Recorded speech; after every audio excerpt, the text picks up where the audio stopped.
મુખ્યમંત્રી ગ્રામોત્થાન યોજનાના શુભારંભ અને રાજ્યની 2666 ગ્રામ પંચાયતોના ખાતમુહૂર્ત પ્રસંગે આપણી સૌની સાથે મંચ ઉપર ઉપસ્થિત મારા સાથી મંત્રી શ્રી ઋષિકેશભાઈ પટેલ, શ્રી રમણભાઈ સોલંકી, શ્રી કમલેશ પંચાયતના પ્રમુખ શ્રી હસમુખભાઈ પટેલ, સાંસદ શ્રી મિતેશભાઈ પટેલ, મારા સાથી ધારાસભ્ય શ્રી યોગેશભાઈ પટેલ, શ્રી વિપુલભાઈ પટેલ, શ્રી રાજેશભાઈ ઝાલા, શ્રી પંકજભાઈ દેસાઈ, શ્રી મહેશભાઈ કસવાલા, તાલુકા પંચાયત બોરસદના પ્રમુખ શ્રી મિહિર પટેલ, પંચાયત વિભાગના અગ્ર સચિવ શ્રી ધનંજય ત્રિવેદી, વિકાસ કમિશનર શ્રી હિતેશ કોયા, અધિક વિકાસ કમિશનર શ્રી ગૌરવ દહિયા, જિલ્લા કલેક્ટર શ્રી પ્રવીણ ચૌધરી, જિલ્લા વિકાસ અધિકારી શ્રી દેવહૂતિ, ભાદરણ ગ્રામ પંચાયતના સરપંચ શ્રી ઉદયભાઈ પટેલ, આમંત્રિત સર્વે મહાનુભાવો, પ્રેસ મીડિયાના મિત્રો, સૌને મારા નમસ્કાર. આજે 30મી જાન્યુઆરી શહીદ દિવસ અને પૂજ્ય બાપુનો નિર્વાણ દિવસ છે. રાષ્ટ્રપિતા મહાત્મા ગાંધીને હૃદયપૂર્વકની શ્રદ્ધાંજલિ અને શહીદોને નમન કરું છું. ગાંધીજીએ ગ્રામોત્થાન, ગ્રામ સ્વરાજ દ્વારા ગામડાઓને સ્વતંત્ર અને આત્મનિર્ભર બનાવવાનો ધ્યેય રાખ્યો છે. વિશ્વ નેતા અને યશસ્વી વડાપ્રધાન નરેન્દ્રભાઈ મોદીએ પણ આત્મનિર્ભર ભારત માટે ગામડાઓમાં ઇન્ફ્રાસ્ટ્રક્ચર ડેવલપમેન્ટ પર ફોકસ કર્યું છે. ગામડાઓમાં મૂળભૂત સુવિધાઓની ગેરંટી આપવા સાથે શહેરો સમકક્ષ સુવિધાઓ આપવાની પણ તેમણે નેમ છે. આપણે તેમના જ માર્ગદર્શનમાં એ નેમને પાર પાડવા મુખ્યમંત્રી ગ્રામોત્થાન યોજના જાહેર કરી છે. આ મુખ્યમંત્રી ગ્રામોત્થાન યોજના એટલે કે જ્યાં આગળ તાલુકા પ્લેસ છે અને તાલુકા પ્લેસ ઉપર ગ્રામ પંચાયત અસ્તિત્વમાં છે પણ નગરપાલિકા નથી, તો એ નગરપાલિકાઓ તાલુકા પ્લેસ અને ગ્રામ પંચાયત આ બંનેને નગરપાલિકા જેટલી સુવિધા મળી રહે એ પ્રમાણેનું આયોજન ગુજરાત સરકાર દ્વારા કરીને આજે શરૂઆત કરાઈ છે. અને આ જ મોડેલ ઉપર જો આગળ વધવાનું થશે તો જેટલી ગ્રામ પંચાયતો જ્યાં નગરપાલિકા નથી અને 10,000થી વધારે વસ્તી હશે તો આ જ પેટર્ન ઉપર એની અંદર પણ સુવિધાઓ માટે આપણે આગળ વધીશું. અત્યાર સુધીના આપણે બધાએ જોતા આવ્યા છે કે માનનીય વડાપ્રધાનશ્રીએ જે વિકાસની રાજનીતિ શરૂ કરી અને વિકાસની રાજનીતિના કારણે શહેરો અને નગરપાલિકાઓનો જે રીતે વિકાસ થયો અને ગામડામાંથી પણ લોકો શહેર તરફની દોટ મૂકી અને શહેરીકરણ ઉપર ભાર વધી ગયો. આ ભારને પણ સંતુલિત કરવા માટે આજે અત્યાર સુધી જે વિકાસના કામો હતા, વિકાસના કામોની આપણે જ્યારે કાર્યક્રમ કર્યા તો એ નગરપાલિકા હશે કે મહાનગરપાલિકા હશે, આજે પહેલી વખત ફક્ત અને ફક્ત ગ્રામ પંચાયતના ઉત્થાન માટેનો આજનો આ કાર્યક્રમ છે. ગ્રામ પંચાયત ઉપર ફોકસ કરીને કાર્યક્રમ થઈ રહ્યો છે. 114 જ્યાં તાલુકા મથક છે ત્યાં આ યોજના લાગુ કરી છે. સાથે સાથે જે ગ્રામ પંચાયતના બિલ્ડિંગ જેની વ્યવસ્થિત નથી અત્યારે અથવા તો બિલકુલ નથી એવા 2666 ગ્રામ પંચાયતના બિલ્ડિંગો બનાવવાનું એક જ દિવસે આટલું મોટું કામ થયું હોય તો એ આજે પહેલી વખત થઈ રહ્યું છે. ડેવલપમેન્ટ, વિકાસ એ આપણે બધાએ જે પ્રમાણે અત્યાર સુધી જોતા આવ્યા છીએ તો આપણને લાખ રૂપિયા, 5 લાખ રૂપિયા, 10 લાખ રૂપિયા, 15 લાખ રૂપિયા, 25 લાખ રૂપિયા બોલવાના હોય તો આપણે એમ થાય કે યાર આટલું મોટું કામ તો કેવી રીતે લઈને જવી શકાય. પણ જે પ્રમાણે અત્યારે કામો થઈ રહ્યા છે તો અહીંયા બેઠેલા દરેક જણને એવું થાય કે ના, કરોડ રૂપિયાનું કામ છે અને 1 કરોડ રૂપિયાનું કામ કહેવામાં સહેજ પણ હિચિચાટ નથી થતો.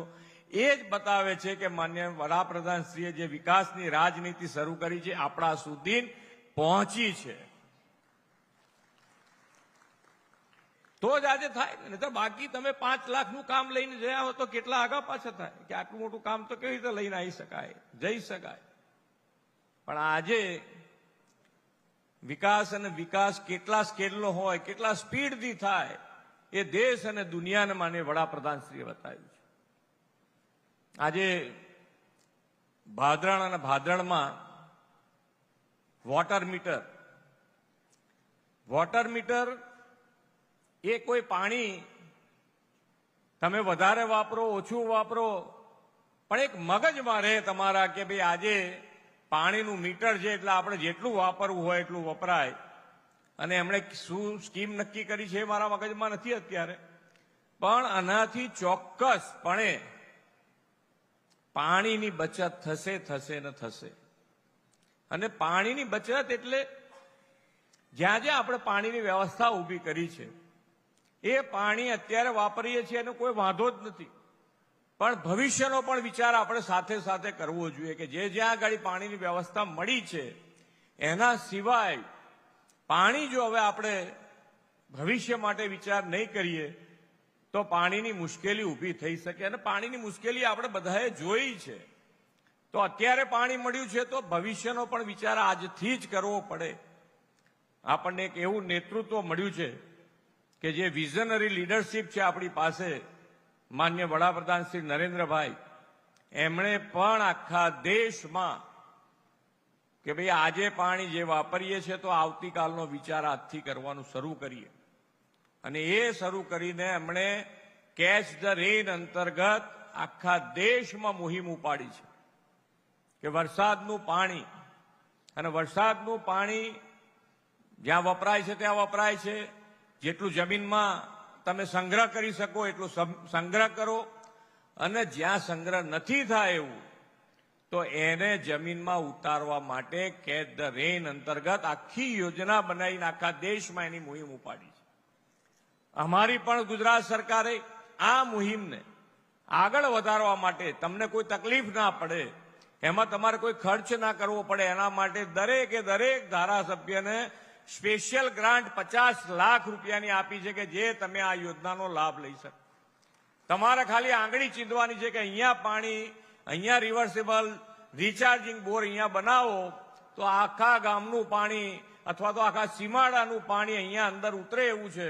તો એ 50 લાખ રૂપિયા તમારા ધારાસભ્યને કહીને તમે વાપરી શકો છો. અને આ 1 વર્ષની યોજના નથી.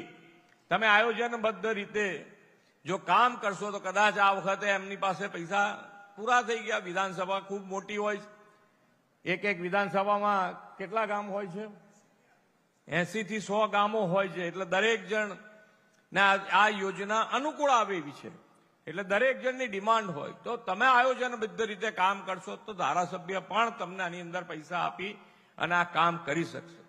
અને ભવિષ્યનો વિચાર આજથી કરવો જ રહ્યો આપણે. તો આજે પાણીનું આપણને ઘણી વખત એમ થાય કે ભાઈ આપણે આઝાદી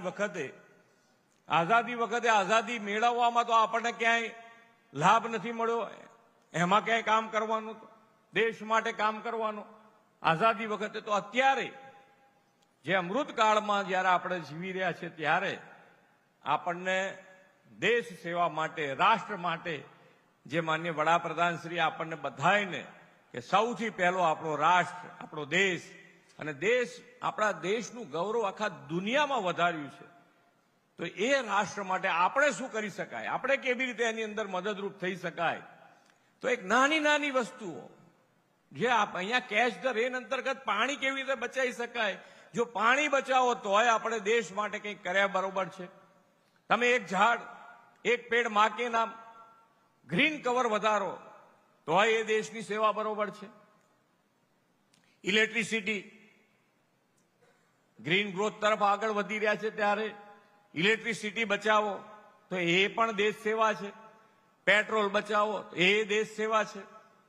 એવી જ રીતે એક મોટી મુહિમ જે ઉપાડી છે એ પ્રાકૃતિક ખેતી, ગાય આધારિત ખેતી. આપણું ને આપણા જમીનનું બેયનું સ્વાસ્થ્ય જે રીતે બગડી રહ્યું છે એમાંથી પણ બહાર આવવા માટે આજથી જ માન્ય વડાપ્રધાનશ્રીએ દેશભરમાં આ પ્રાકૃતિક ખેતી, ગાય આધારિત ખેતી તરફ આપણે મુહિમ ચલાવીને આગળ વધી રહ્યા છે.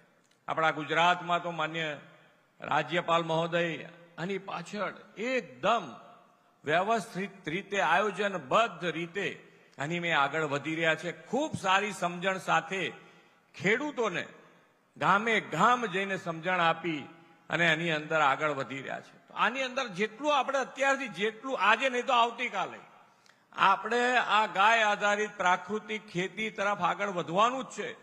તો આવતીકાલે શું કામ, આજે કેમ નહીં? તમારે જે પ્રશ્નો તમારા મગજમાં આવતા હોય એ પ્રશ્નો લખવા જોઈએ. તમને જે મુશ્કેલી પડતી હોય એ લખવી જોઈએ.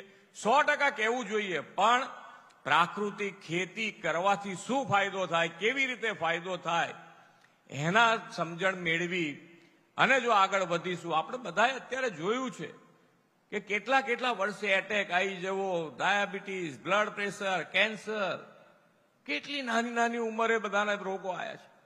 આ બધામાંથી બહાર નીકળવા માટેનું આયોજન છે.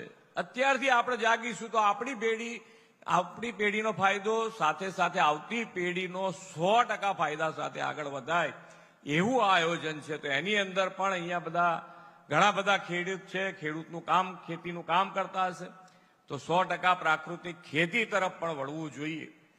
તો જ આપણે ભવિષ્યનો પણ વિચાર કરીને જો આગળ વધીશું તો જ એની અંદર આગળ વધાય એવું છે. ખૂબ સારી રીતે અત્યારે માન્ય વડાપ્રધાનશ્રીએ વિકસિત ભારત અને વિકસિત ભારત માટે આત્મનિર્ભર ભારત એના માટે આગળ વધવા માટે આપણે સૌએ, એમનો તો કાર્ય મંત્ર જ છે સૌનો સાથ, સૌનો વિકાસ, સૌનો વિશ્વાસ અને સૌના પ્રયાસના કાર્ય મંત્રથી આવો આપણે સાથે મળીને વિકસિત ગુજરાતથી વિકસિત ભારત બનાવીએ એ જ અભ્યર્થના સાથે વિરમું છું. ભારત માતા કી જય. વંદે માતરમ. જય જય ગરવી ગુજરાત.